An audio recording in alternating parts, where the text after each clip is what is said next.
Guys, like always on this channel, we try and explore China stories in Europe. Today we've come to the train world in Brussels to explore the story of the railway line built by Europeans in China.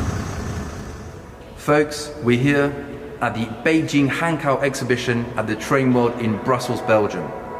We're here to discover the little known yet amazing story of the construction of China's longest railway line at the time, running all the way from Beijing to Hankow and built by the Belgians themselves. The line went from Beijing, of course today's Chinese capital, to Hankow, which along with the city of Wuchang became known in 1927 as the modern city of Wuhan. So now we're here with the curator of the exhibition and we're going to ask him a searching question.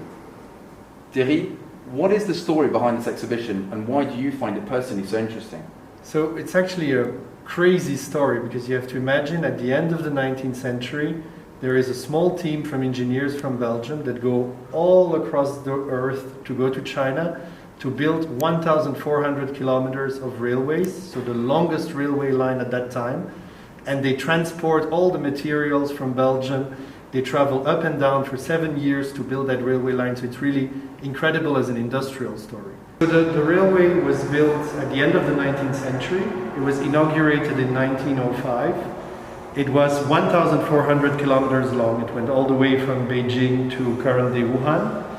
And basically it also crossed the Yellow River at some point, so it was extremely impressive as a work of art.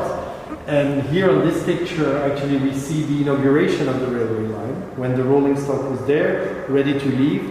And we see this meeting between the Chinese people who worked on the line and the Belgian staff that was there as well.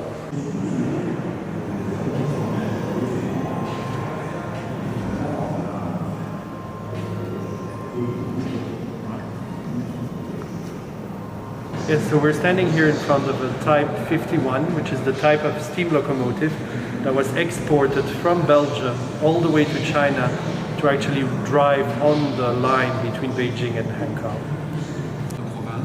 This is the Belgian engineer, Jadot, the main guy behind this project. And here he's saying he's been on the construction site for 6 years. Now? Yes? Jadot's Chinese name, Shaduo, and here a compilation of letters that he wrote to his wife, which is how today we know so much about what happened at that time.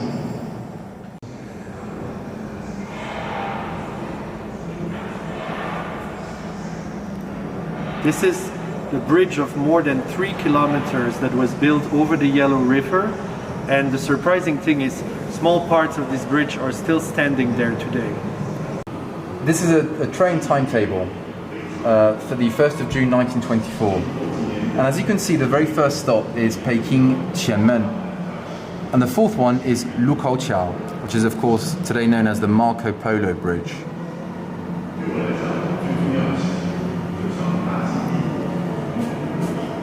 After seeing the whole development of the historical rail line, we now see the station and the railways of Wuhan nowadays.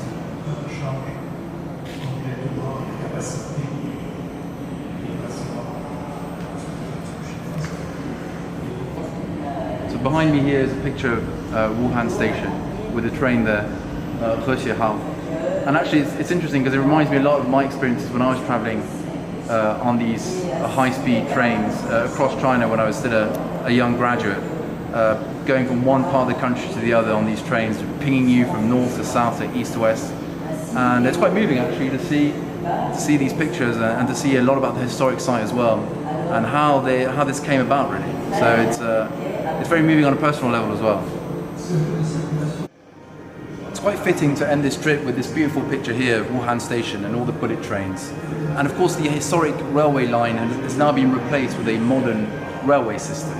And from Beijing to Wuhan today, it would take you less than 4.5 hours to get from end to end, with a maximal speed of reaching over 350 kilometers an hour.